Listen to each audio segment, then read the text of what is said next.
விஜய் வந்து வெண்ணிலாவ வந்து கை பிடிச்சிட்டு உட்காந்துருக்கிறத பார்த்துட்டு தாத்தா எல்லாராலையும் ஒன்றும் பண்ண முடியல. காவேரி மனசு கஷ்டப்படுறாங்க பார்த்துட்டு, இதை பார்த்து ராகினியும் சந்தோஷப்படுறாங்க. இதையெல்லாம் பார்த்துட்டு காவேரியோட வீட்டில் வந்துட்டு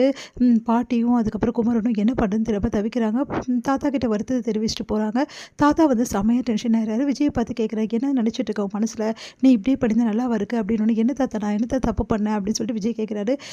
நீ என்ன தப்பு பண்ணேன்னு உனக்கே தெரியலையேடா, இப்படி வந்து காவேரி முன்னாடியே வந்து வெண்ணிலாவை கையை பிடிச்சிட்டு உட்காந்துருக்குது நல்லாவா இருக்குது நீ பண்ணுறது. நீ இப்போ காவேரியோட புருஷன்றது உனக்கு ஞாபகம் இருக்கா இல்லையா, நீ வெண்ணிலாவோட லவர் இல்லைடா அப்படின்னு சொல்லிட்டு கேட்குறாரு. அதை கேட்டு வந்து என்ன பண்ணுறதுன்னு தெரியாமல், தாத்தா அது வந்து தாத்தா நீ பண்ணுறது கொஞ்சம் கூட சரியில்லை விஜய், என் பேரன் எல்லாமே தெரிஞ்சவன், அவனுக்கு எல்லாமே நல்லா தெரியும், எப்படி வந்து மற்றவங்ககிட்ட வந்து பேச தெரியும், அதே மாதிரி மற்றவங்க மனசை புரிஞ்சுக்க தெரியும்னு நினச்சேன். ஆனால் உன் பொண்டாட்டி காவேரியோட மனசை உன்னால் புரிஞ்சிக்கவே முடியலையே, ஏன்னா இப்படி இருக்க அப்படின்னோடனே, நான் எதுவும் தப்பும் பண்ணலையே தாத்தா, வெண்ணிலா பாவம் தாத்தா, வெண்ணிலா பாவம் தான்டா, அதோட பாவம் காவேரிடா, அவள் மனசு எப்படி பாடுபடும். எந்த பொண்டாட்டிடா இந்த மாதிரி வேலையெல்லாம் செய்வா, புருஷனுக்காக இவ்வளோ யோசிச்சு அவன் வந்து மனசு கஷ்டப்படக்கூடாது, அவன் வந்து ஃபீல் பண்ணக்கூடாதுன்னு சொல்லிட்டு அவ்வளோ பார்த்து பார்த்து அந்த பொண்ணு செய்கிறாடா உனக்கு. ஆனால் அந்த பொண்ணு மனசை இப்படி வந்து காயப்படுத்துறேடா தாத்தா, நான் எதுவுமே எதுவுமே பண்ணாதான்டா இவ்வளோ பிரச்சனை நடந்துருக்குது.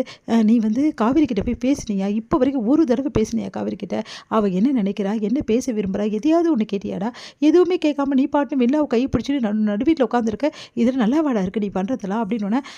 தாத்தா இல்லை தாத்தா, வெண்ணிலா வந்து பாவம் இல்லாதனால, வெண்ணிலா பாவம் தான் பாடா, இல்லைன்னு சொல்லலப்பா, வெண்ணிலாக்கு தேவையான உதவிகளோ ட்ரீட்மெண்ட் எல்லாமே நம்ம பண்ணலாம்ப்பா, நீ தான் முடிவு பண்ணணும், உனக்கு காவேரி வேணுமா வேணாமா அப்படின்னு. தாத்தா என்ன தாத்தா இப்படிலாம் பேசுகிறீங்க, காவேரி தான் எனக்கு முக்கியம் தாத்தா, முக்கியம் இல்லை, அப்போ காவேரி கிட்ட போய் பேசு, அவள் மனசை கஷ்டப்படுத்தாத, முதல்ல அந்த பொண்ணு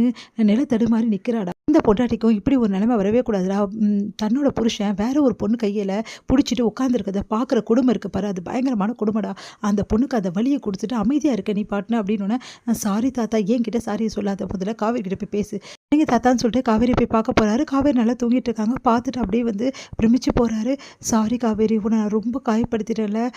நான் வந்து கொஞ்சம் கூட யோசிக்காமல் நான் ஏன் இப்படி ஆனுன்னு எனக்கே தெரியல காவேரி, அந்த டைமில் எனக்கு ஒன்றுமே புரியல, எல்லாமே என் மைண்ட்லேருந்து ரேஸ் ஆகிடுச்சு, என்னோடய மைண்டு ஃபுல்லாகவே வந்து வெண்ணிலா அப்படின்றது ஞாபகம் மட்டும்தான் இருந்தது, நான் அந்த டைமுக்கு போயிட்டேன், வெண்ணிலாவை நான் மீட் பண்ணது பழகினது அந்த டைமுக்கு நான் போயிட்டேன், நான் வந்து இப்போ வந்து காவேரி வந்து தான் எனக்கு முக்கியம்னு எனக்கு தெரியும் காவேரி, ஆனால் நீ தாண்டி எனக்கு ரொம்ப முக்கியம், நீ என் பொக்கிஷன்டி, உன்னை நான் அவ்வளோ விரும்புகிறேன்டி, என்னை சாரிடி மன்னிச்சுடுடி, நான் வந்து உனக்கு கேர் பண்ணாலும் தப்பாக நினைக்காதடி, நீ எனக்கு ரொம்ப முக்கியம்டி, ஆனால் வெண்ணிலாவை நம்ம குணப்படுத்தி அனுப்புகிறோம்ல, அதனால தாண்டி நான் யோசித்தேன், மற்றபடியெல்லாம் உன் மேலே எனக்கு எப்போவுமே இருக்கிற அன்பு என்றைக்குமே இருக்காது, மாறவே மாறாது Kaveri, I love you Kaveri, உன்னை நான் அந்த அளவு நேசிக்கிறேன்டி, வாழ்க்கையோட பெரிய பொக்கிஷம் நீ தாண்டி, எனக்கு கிடைச்ச பொக்கிஷம், எந்த பொண்டாட்டியும் எந்த புருஷனுக்காகவும் இப்படிப்பட்ட தியாகத்தை செய்யவே மாட்டாங்க, ஆனால் நீ யோசிச்சு எனக்காக செஞ்சுருக்க,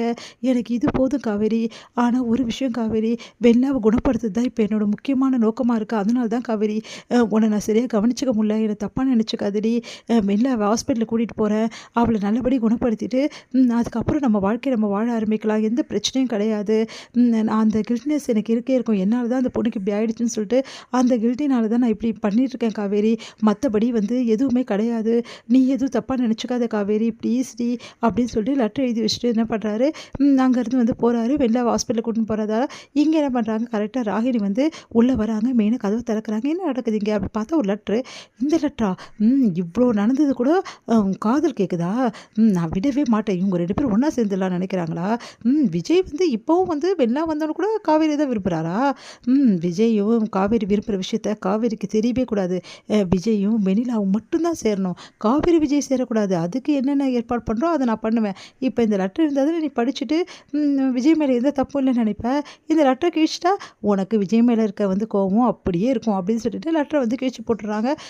இதுக்கப்புறம் என்ன நடக்குதுன்னு பார்ப்போம், எப்படியும் விஜய் வந்து சொல்ல போகிறதில்ல, நீ லெட்டரை படித்தான்னு கூட கேட்க போகிறது, பொறுத்த வரைக்கும் நீ எல்லா விஷயத்தையும் நல்லா புரிஞ்சுக்கிட்ட, அதனால் உனக்கு எந்த பிரச்சனையும் இல்லைன்னு நினைப்பாரு, அதனால் அவர் என்ன பண்ணுவார், வெண்ணிலா கூட ரொம்ப பாசமாக கண்டினியூ பண்ணுவார், அதுக்கப்புறம் என்ன, நீ எப்படியாவது இந்த வீட்டை விட்டு கூடிய சீக்கிரம் போயிடுவேன், அதை நான் போக வைப்பேன்ல அப்படின்னு சொல்லிட்டு சந்தோஷப்படுறாங்க ராகினி.